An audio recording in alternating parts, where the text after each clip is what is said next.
오늘도 하나님께서 우리에게 좋은 날을 주셨습니다. 이 하루도 우리를 새롭게 하시고 또 신실하게 또 주님께서 우리를 붙들어 주실 줄 믿습니다.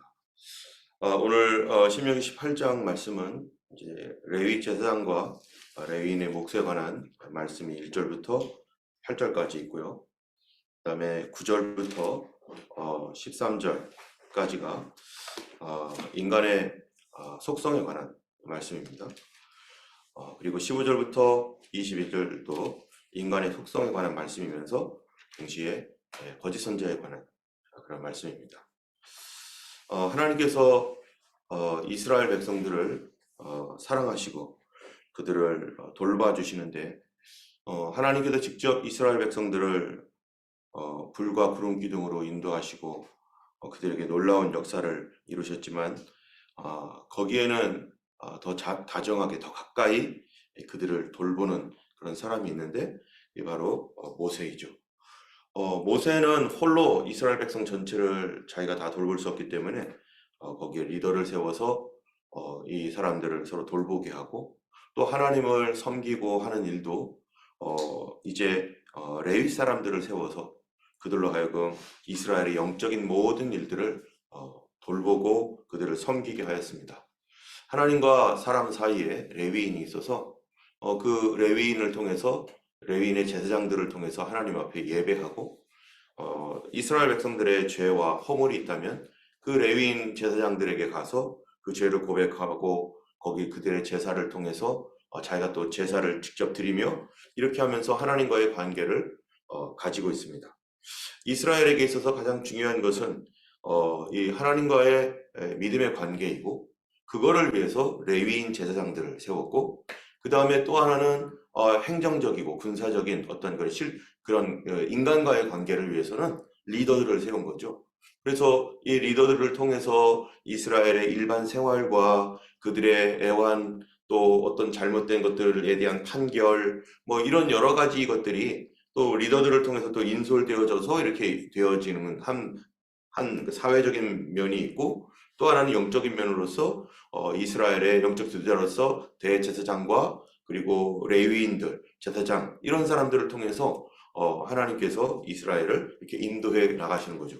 우리의 삶도 마찬가지인데 사람도 육신적인 것이 있으면 정신적이고 영적인 것이 있잖아요. 육신적인 것이 아무리 성장을 하더라도 영적으로 또 정신적으로 성장이 되어 있지 않으면 사람으로서의 고시를 제대로 할 수 없는 것처럼 바로 우리 이스라엘이라고 하는 이 공동체, 이 나라도 이 영적인 것과 육신적인 이 두 가지가 함께 잘 빌드업돼야 되는 것입니다. 그런 부분에 있어서 하나님께서 특별히 먼저 우선되는 것은 바로 우리 성경에도 있는 것처럼 사랑하는 자여 내 영혼이 잘된 것 같이 범사에 잘되고 내가 강건하기를 내가 간구하노라 했던 요한의 그 간구와 같이 먼저 우리의 영적이고 정신적인 것 그것이 잘 돼야 육신적인 것도 온전하게 따라오는 거죠. 육신이 아무리 강하면 뭐합니까? 정신적으로 썩어 있는데 영적으로 죽어 있는데 정신적으로 썩어 있으면 그 몸 가지고 죄짓고 그 몸 가지고 온갖 못된 일하고 다른 사람들 괴롭히고 그렇게 하는 그런 몸으로 쓰임받을 수밖에 없잖아요. 영적인 것도 영적으로 죽어 있으면 어떻습니까? 바로 하나님을 대적하고 하나님 없는 그러한 삶을 살면서 육신적으로 또 정신적으로는 온전할지 몰라도 하나님을 대적하는 일들을 막 하면서 그것이 잘한 것이냐 영적인 불량배가 되어서 사람들을 미혹하고 이러한 그 관계에서 사람은 이 정신적인 것뿐만 아니라 영적인 것 또 육신적인 것 이 모든 것이 골고루 통합적으로 잘 되어야 되는 것이죠. 우리의 믿음 생활도 이 세 가지가 항상 조화를 이루어야 됩니다. 육신적인 것도 건강하게 잘 돌봐야 되고 정신적인 건강도 정신위생이라고 하잖아요. 그런 것들도 우리가 잘 좋은 정신을 가질 수 있도록 도와야 되는데 보다 근본적인 것은 영적인 부분입니다. 하나님과의 관계. 이 세상 살다 보면 안 믿는 사람 중에 우리보다 착한 사람 많습니다. 저도 오히려 존경스러운 다른 종교를 믿는데 참 착하고 존경스러운 사람이 있고요. 그런 사람들을 보면서 야, 내가 정말 반성해야겠다. 내가 정말 회개해야겠다. 그러나 그들이 없는 게 뭡니까? 그들이 다른 신을 섬기거나 하나님을 대적하는 삶을 산단 말이죠. 사람은 착하고 순수하고 좋은데 영적으로는 하나님의 원수가 되어서 다른 가정에서나 사회에서 참 좋은 사람인데 하나님을 대하는 모습은 완전히 분노와 미움과 원망과 이런 것으로 하나님을 욕하는 그런 삶을 산다면은 그것이 온전한 삶이겠어요? 온전하지 않은 것이죠. 때문에 하나님께서는 이스라엘 백성들의 영적인 삶, 영적인 신앙, 이거를 위하여 전적으로 세운 게 누구냐? 바로 레위인이고, 그들은 풀타임으로서 하나님의 백성들을 영적으로 강건하게 하고 그들을 믿음에 굳게 세워주는 그 일을 하고 있는 겁니다. 여러분, 왜 하나님이 레위인을 선택합니까? 백성들 스스로는 자기의 신앙을 어떻게 할 수가 없어요? 자기가 지켜나갈 수가 없는 거예요. 자기 홀로는 지킬 수가 없어요. 그리고 여러 군데 자기 주변에 있는 동료들이 있다 할지라도 자기 동료들도 한계가 있는 거예요. 왜냐하면 자기가 알고 있는 선에서만 신앙생활을 할 거니까. 그래서 하나님께서 전문적으로 그 일에 전적으로 헌신하여 평생토록 하나님을 생각하며 하나님께 기도하며 또 성경을 연구하고 그리고 하나님께 특별히 기름 부음 받아서 그의 백성들을 섬기라고 영적으로 그들을 돌보라고 지명한 그 사람들을 하나님이 선택한 것은 바로 우리들끼리 신앙생활하는 것조차도 사실은 어떤 겁니까? 불안하고 잘못되어 갈 수 있기 때문에 그렇습니다. 그래서 하나님께서 사람을 택하셔서 그로 전적으로 헌신하게 하는 것이죠. 우리가 예전에 보면은 몇몇 사람들이 모여서 예배하고 기도하고 그렇게 해서 교회가 개척되지만 반드시 그 교회가 어느 정도 이제 성장을 하고 개척이 되어지면 그 다음에 하는 게 뭡니까? 목회자를 모셔서 목사님이 그 일들을 관리하고 성도들의 삶을 위하여 기도하고 그들을 돌봐주도록 항상 그러죠. 그런데 어떤 경우는요, 그렇게 안 하는 사람들이 많아요. 어디로 갑니까? 대부분 잘못 나갑니다. 왜냐하면 내가 아는 범위 내에서 우리끼리 이렇게 하다 보니까 성경도 잘못됐는지 잘 됐는지 알지도 못해요, 서로.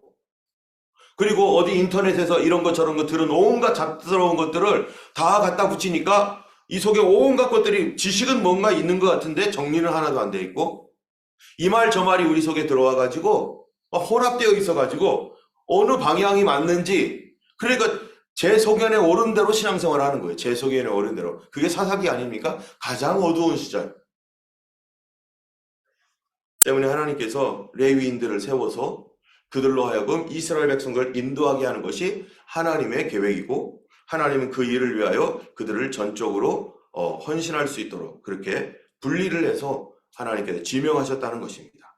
그런데 이 레위인이 잘못하면 어떻게 될까요? 레위인이 하나님 앞에 발을 서지 못하고 그 일들을 감당하기보다는 자기 일에만 열심을 내고 백성들의 신앙을 돌보기보다는 자기 가족들 그리고 내 몸 하나 편하고 그런 자기의 안위를 위해서 그렇게만 한다면 어떻게 될까요? 이스라엘은 망하게 되어 있습니다. 영적으로도 망하고 나라적으로도 망하고.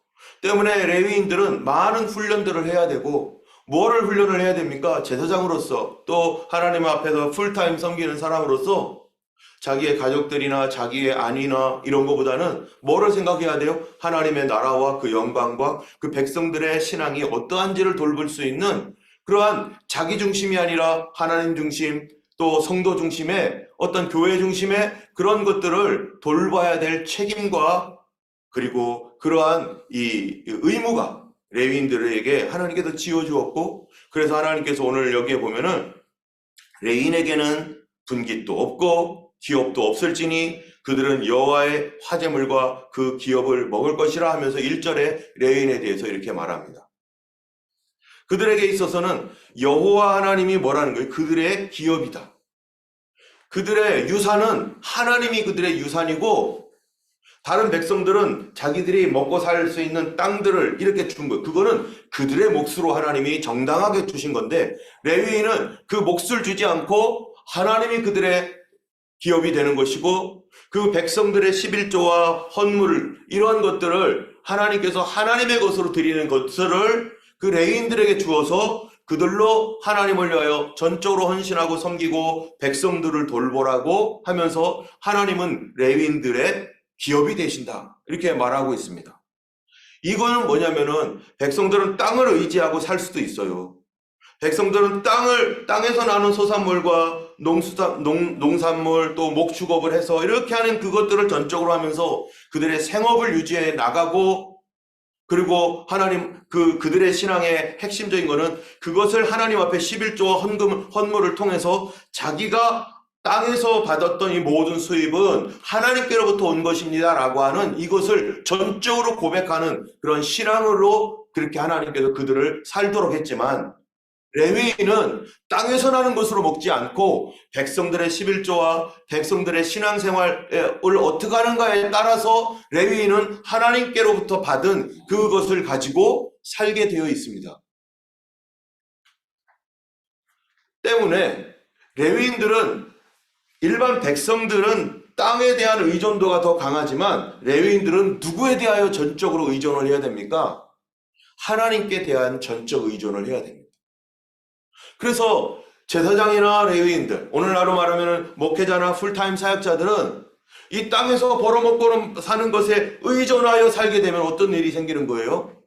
당연히 성도들을 돌볼 수가 없게 되고 하나님께 대하여 전적으로 헌신하는 그런 헌신을 무너뜨리게 되는 것이고, 안수 받았을 때 나는 주님만 위해서 주님의 제물로서 살겠습니다 라고 했던 그러한 것들이 땅에 있는 것들을 이렇게 하면서 오히려 그렇게 할 수밖에 없는 상황임에도 불구하고 그렇게 땅을 의존하게 될 때 레위인의 신앙이 무너지면 여러분 어떤 일이 생기나요? 그 교회가, 목회자의 신앙이 그런 식으로 가게 되면 그 교회의 성도들은 어떻게 하란 말이죠? 영적으로 다 무너지게 되어 있습니다. 때문에 오늘날 이 우리나라가 처음 초대교회가 우리나라에 이제 미국 선교사나 호주 선교사, 카나다 선교사 뭐 이런 선교사로부터 처음 왔었을 때 그들이 원칙이 하나가 있었어요. 다른 동남아 국가들이나 일본 이런 데 먼저 선교가 다 일어났었는데 그 20대 청년들이 선교하겠다고 이 땅에 와가지고 선교를 하면서 어떻게 할 줄을 모르잖아요. 그래서 중국에서 선교사를 불러다가, 오랫동안 중국에서 선교했던 선교사를 불러다가 그들이 강의를 들으면서 그들이 어떻게 이 조선 땅에 복음을 전하고 어떤 식으로 이 땅에 교회가 세워지도록 해야 될 것인가, 거기에 대해서 그들이 함께 듣고 경험을 나누고 그러면서 원칙이 하나 세워졌어요. 한국 교회는 한국인들이 짓게 해라.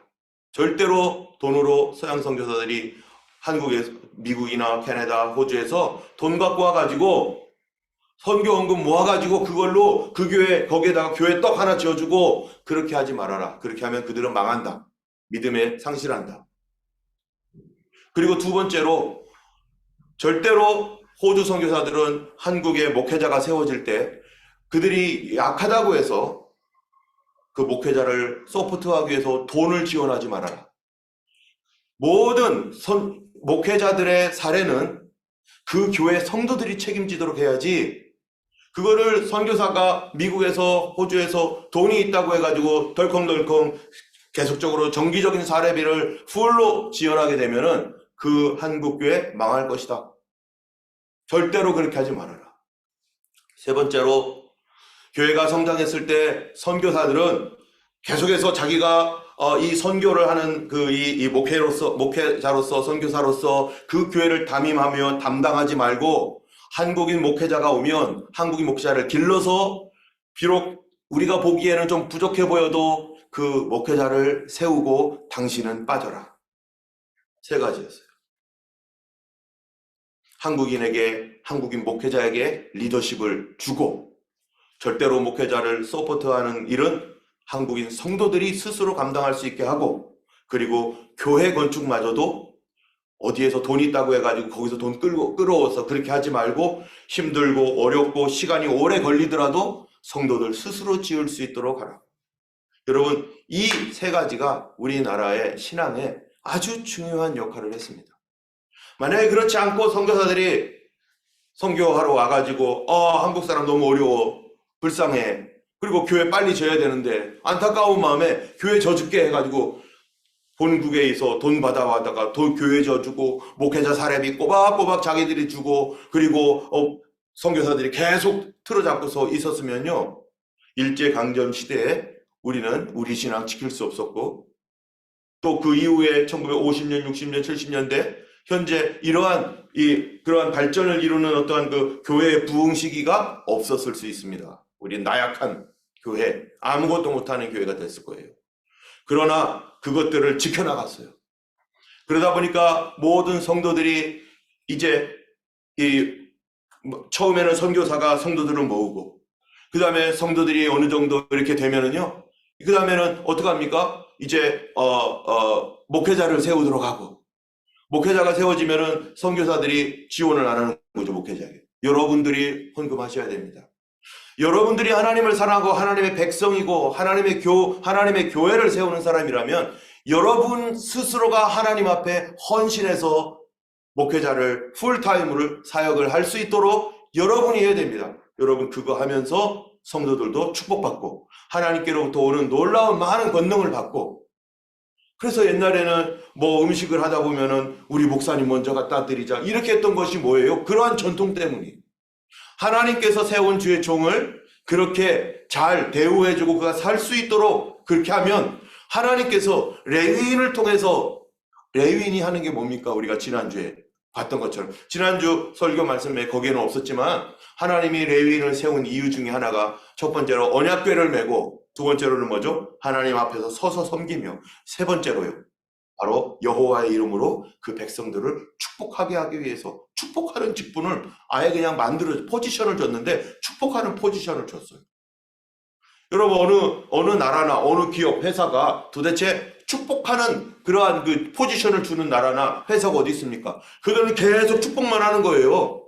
계속 기도하며 축복만 하는 거예요. 하나님 잘되게 해주시고 복을 주시고 충만하게 하시고 은혜 주시고 뭐 병 고쳐주시고 계속 이것만 하라는 거예요. 그러면 민수기 6장에 보면은 이스라엘 백성들에게 제사장이 이렇게 여호와께서 너에게 복을 주사 너를 지키시기를 원하며 여호와께서는 그 얼굴을 내게로 향하여서 평강 주시기를 원하고 여호와는 그 얼굴을 내게 드사 은혜 베푸시기를 원하노라. 그리하면 이렇게 제사장이 축복하면 내가 그들에게 복을 주리라. 그렇게 말씀하셨단 말이에요. 그래서 하나님은 이스라엘 백성들이 하나님의 축복에서 떠나지 않도록 계속 하나님 앞에 축복 기도를 합니다. 하나님 복 내려달라고. 그거를 하나님이 아예 포지션으로 줬어요. 너희들의 목적, 너희들이 여기 있어야 될 이유, 이스라엘 백성들을 끊임없이 축복하라. 그런데 만약에 제사장이 너무 힘들고 어렵고 백성들은 아무것도 안 하고 자기들은 막 잘 살고 있는데, 그러면요 축복할 마음이 생기겠어요? 그러니까 축복을 못하게 안 되고, 축복이 안 되면 어떻게 되겠어요? 제 백성들은 하나님의 복이 있어야 되는데, 우리가 사람의 생명과 블레싱이 함께 있어야 온전한 사람이 되는 건데, 생명만 있고 블레싱이 떠나버리면, 하나님의 복이 떠나버리면, 그런데 이 하나님의 축복에 대한 이거를 누가 또 그걸 하도록 했느냐 하면은 레위인들이 하라고 하는 거예요. 제사장들이. 그래서 이스라엘 백성들은 제사장과의 관계가 좋아야 되는 것이고, 교회 안에서도 성도들은요 목회자와의 관계가 제일 좋아야 됩니다. 그래서 항상 목회자와 문제가 되지 않도록, 저도 마찬가지죠. 성도들과 어떤 부분에 있어서 문제가 생기면 말씀이 그에게는 딱 막혀버려요. 은혜가 막혀버려요. 저는 전혀 원하지 않지만 어떤 분들은 스스로 오해하는 분들도 있을 수 있죠. 그런 일이 생기지 않도록 항상 주의하며, 성도들이 하나님의 은혜를 공급받는 그런 통로로서 제가 어떻게 해야 될 것인지 늘 주의하며 그 모든 성도들을 배려하고 그들이 하나님의 은혜의 통로가 막히지 아니하도록 성도들도 서로 이렇게 좋은 관계를 가지고 신앙생활하는 교회, 그러한 교회가 좋은 교회고 그 신앙생활이 올바른 신앙생활입니다. 그런데 만약에 이 목회자가 문제가 생기면 그 교회 성도들도 어려워지고 문제가 생기고, 특별히 영적으로 다 다운이 되고 무너지게 되어 있습니다. 영적으로 그렇게 무너지고 깨지면은요 더 이상 믿음 생활하기가 어려워지는 거죠. 그 때문에 사단은요 이 성도와 목회자 사이를 어떻게든지 삐집고 들어와서 그 안에 분열을 일으키고 분란을 일으키고, 여러분 우리 교회가 어땠습니까? 우리 교회가 2010년 이전에 2010년에 제가 왔지만 2010년 이전에 6명인가 7명의 목사님들이 왔다 갔는데 맨 마지막에는 서로 장로님과 목회자와 성도들이 서로 싸우고 서로 문제가 생겨가지고 나가니 마니 막 이러다가 막 난리가 나니까 성도들이 다 상처받고 고통받고 어려움받고 한쪽에서 머리를 숙이고 그래 성도들을 위하여 내가 빨리 정리를 해야겠다. 교회 지도자들이 그러한 자기 스스로를 내려놨어야 되는데 그러지 않으니까 오히려 그것 때문에 상처받은 사람들이 교회도 안 다니는 사람도 있고 이 일을 어떻게 해결하겠습니까? 그래서 하나님께서요 레위인들에게 철저한 믿음 하나님만 의지하는 믿음이 되도록 하기 위해서 땅을 의지하지 말라고 해서 그들에게 기업을 주지 않았습니다. 레위인에게 있어서 정말 필요한 게 뭡니까? 가장 필요한 거는요. 철저하게 하나님 의지하는 신앙. 돈 의지하지 말아라. 너희들의 산업을 주지 않았다. 너희들이 돈 벌려고 하지 말아라. 하나님께서 주신 것으로 만족하고 하나님만 의존하고 그 안에서 성도들을 돌보고 그러면 하나님이 충분하게 먹게 해줄 테니 너희들은 세상의 일에 거기에 빠져가지고 그런 일들을 너의 업으로 삼지 말고 너는 뭐라는 거예요? 너는 내가 택한 내 백성들의 신앙을 위하여 택한 내 종이니 너는 하나님만 의지하고 거기에 전적으로 헌신하라. 그래서 안타까운 것은 시드니에 초기에는 어쩔 수가 없겠지만은요. 시드니의 많은 교회들이 목사님에게 풀타임으로 전체적 사례를 못하는 경우가 많이 있습니다.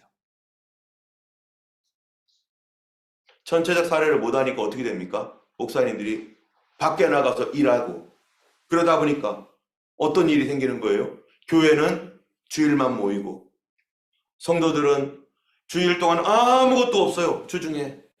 그리고 주일 되면 또 와서 그러면은 이 성도들의 신앙이 어떻게 되어가는지 알 수가 없는 거예요. 교회가 빨리 정신을 차리고 목사님들의 사례나 이런 것들을요. 교회가 어려워도 또 목사님도 마찬가지죠.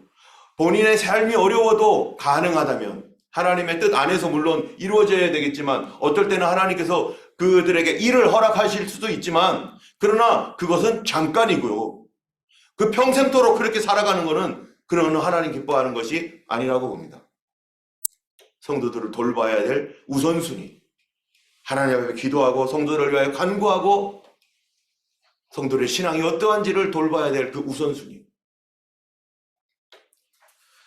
그렇기 때문에 하나님께서 레위인에 대해서 벌써 신명기에 쭉 가다 보면 벌써 레위인에 대해서 계속 말을 해요. 성도들의 삶에 대해서뿐만 아니라 레위인을 특별히 집어가지고 계속 얘기하는 것은 그들이 중요하기 때문에 하나님 나라에서 하나님을 섬기고 백성들을 돌보는 레위인이 너무 중요하기 때문에 계속 얘기하는 거예요. 너희들은 기업이 없다. 너희들의 기업은 땅이 아니다. 하나님이 너희 기업이고 하나님 절대 의지하고 하나님 순종하고 예수 그리스도의 교회는 누구 의지해야 되는 겁니까? 예수님 의지하고 목회자는 주님을 철저히 의지하는 훈련을 받아야 되는 것이고 왜 그런가?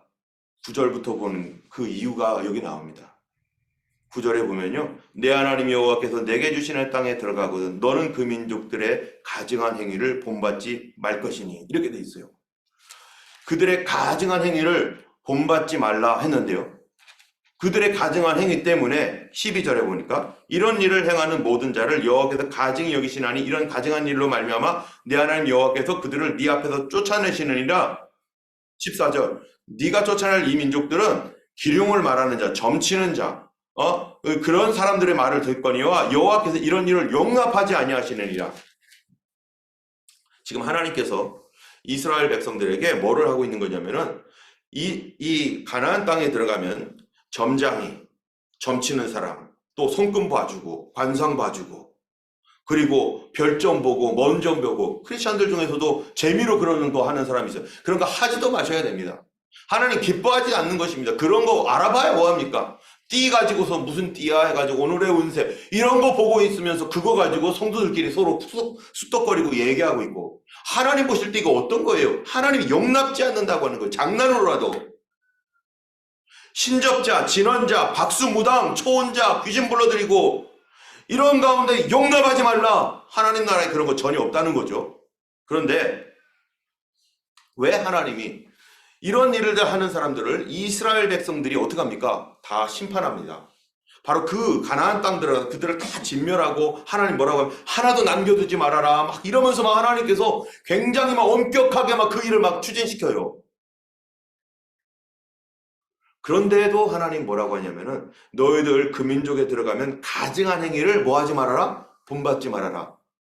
아니 자기들이 지금 심판을 하고 있는 그 민족을 본받아요? 이게 무슨 말입니까?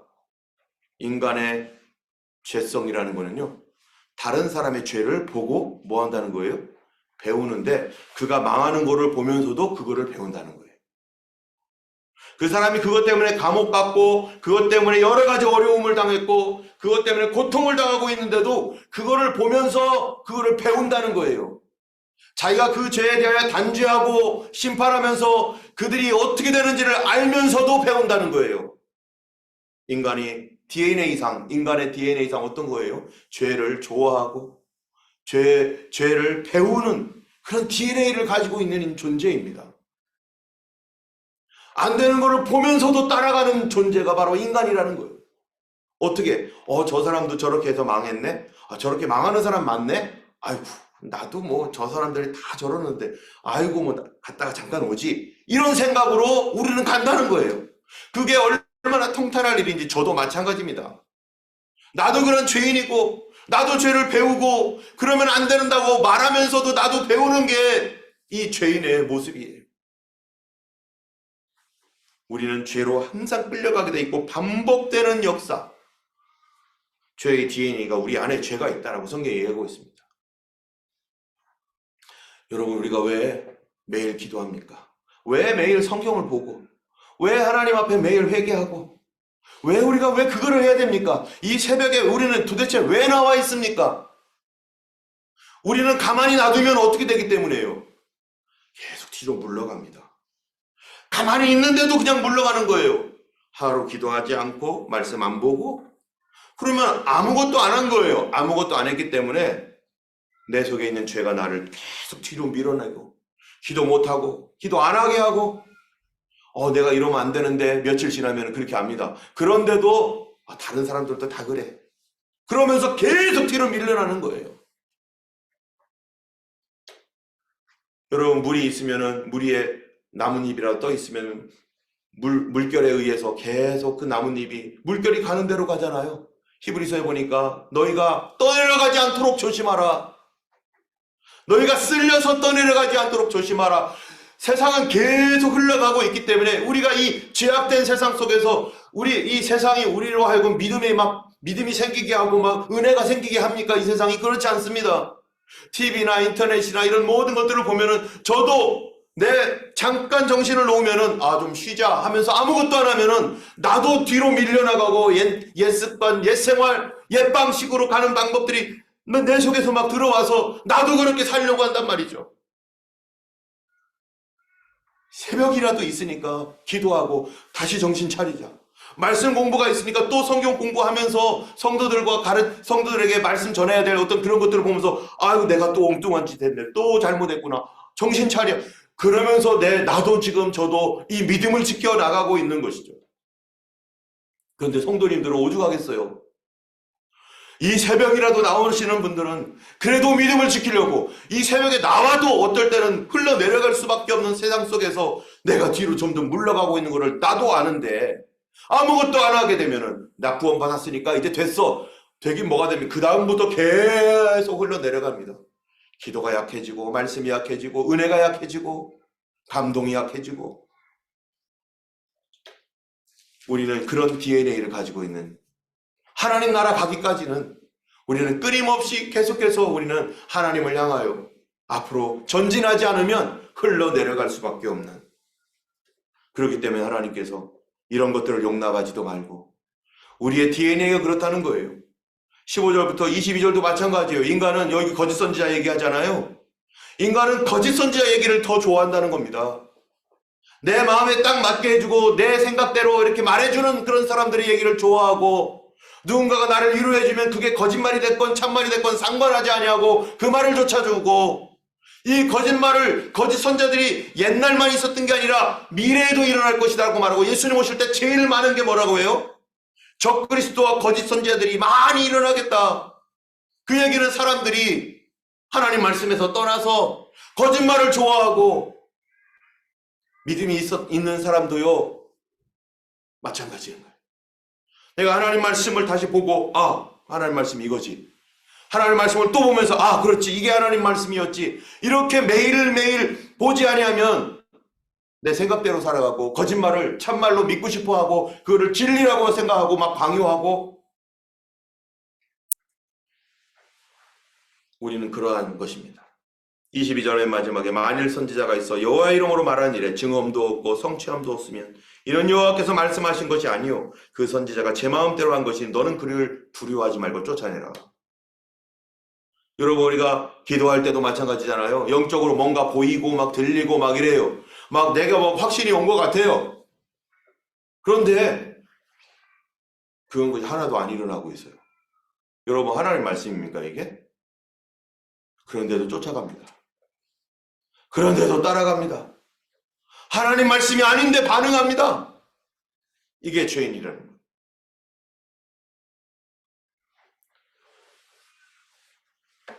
우리가 하나님 말씀 앞에서 오늘도 하나님을 두려워하는 가운데 정말로 여러분 저를 위해서 기도해 주시고, 저도 정신 차리고 정말로 전적으로 하나님만 의지하는 믿음, 하나님만 순종하는 믿음, 교회 리더들을 위해서 여기 다 오늘 새벽에 오신 분들은 다 리더이십니다.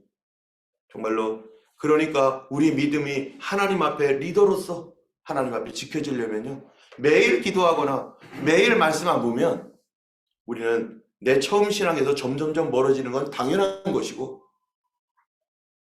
구원에서 끊어지는 경우까지 나타나는 것이죠. 오늘도 하나님 앞에 믿음으로 정신 차리고 주님 도와주시옵소서. 모든 우리의 그룹에 있는 그룹원들, 그분들을 위해서 또 여러 가지 믿음에서 연약한 성도들, 그들은 어쩔 수 없이 올라갈 힘이 없습니다. 우리가 옆에서 도와줘야 되고, 또 저를 위해서 또 특별히 많이 기도해 주세요. 감사한 것은 지난주부터 또 교회를 위한 중보기도 팀이 생겨서 저를 위해서 기도해 주시고 예배를 위해서 기도해 주고 성도를 위해서 기도해 주는 주일날 그렇게 중보하시는 분들이 기도하시는 분들이 있어서 너무 감사하고, 우리는 돈으로 도와주고 그런 거 좋아하지 않습니다. 하나님 앞에 기도하는 거, 하나님 앞에 감사하는 거, 하나님을 섬기는 거, 그것이 더 중요한 것입니다. 오늘도 하나님 앞에 믿음으로 반응하는 우리 모두가 되길 원하고 성도들을 위해서 여러분 꼭 기도해 주시기 바랍니다. 함께 기도하겠습니다.